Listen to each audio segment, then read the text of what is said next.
Once again, we're here in Kingsport at Performance Medicine. I'm joined by Dr. Tom Rogers. And Dr. Tom, you went on a very special seminar, a trip this past weekend. Tell us about that. Well, I got invited to the White House to a forum on men's health. And it's the first opportunity I've had like this. Really, the reason I got to go is because the president of the Tennessee Men's Health Network had invited me. So it was a good opportunity to kind of see at a high level what they're thinking about men's health, which is my specialty really over anything. What was the big eye-opener for you? What was the big subject that really just got your attention?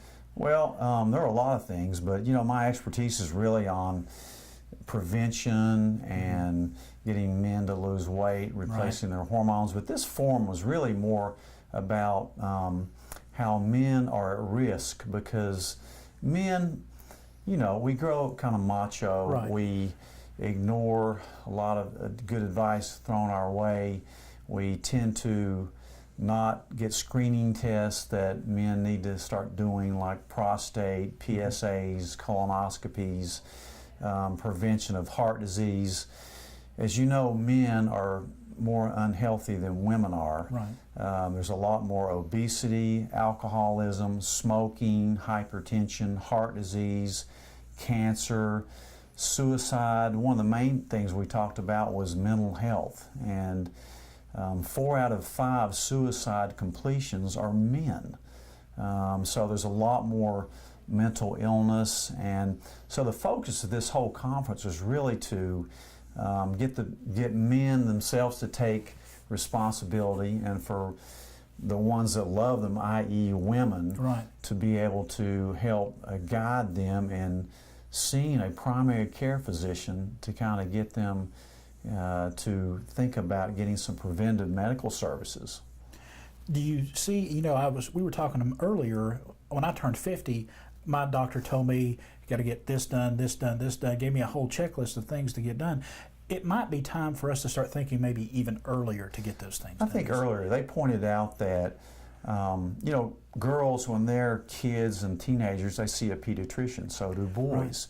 Right. Now, when girls transition into college, they start going to the gynecologist. Right. Well, boys don't have anybody that kind of specializes in men's health. Right. So a lot of them just forget about seeing any kind of doctor. The primary care doctor really needs to fill that role.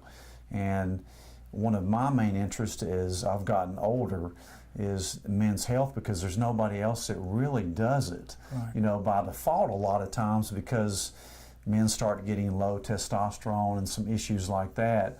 Lowered libido brings a lot of men to the doctor, right, or ED or those kind of issues. But by default, the urologists have gotten a lot of those because men automatically think it's their plumbing, when actually what they need is a primary care doctor that's very familiar with that, as well as prevention of heart disease. Right. Like when I see a man with ED, the first thing I think about is heart disease, because it's a circulatory, because of the blood flow. Exactly right. So I think the primary care doc is in a good position to really lead these men on to healthier, happier lives.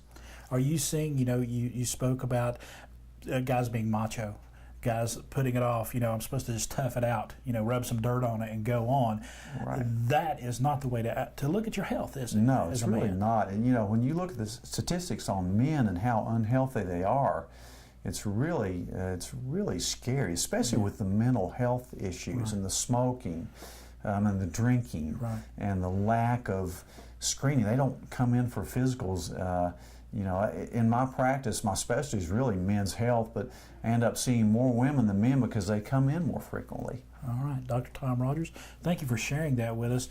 Thank you. Been in Washington, D.C., learning more about men's health, and he's here to help you, whether you're man, woman, child. He's here to help you with your health issues, no matter what they are, and you can find out even more information by checking out performancemedicine.net.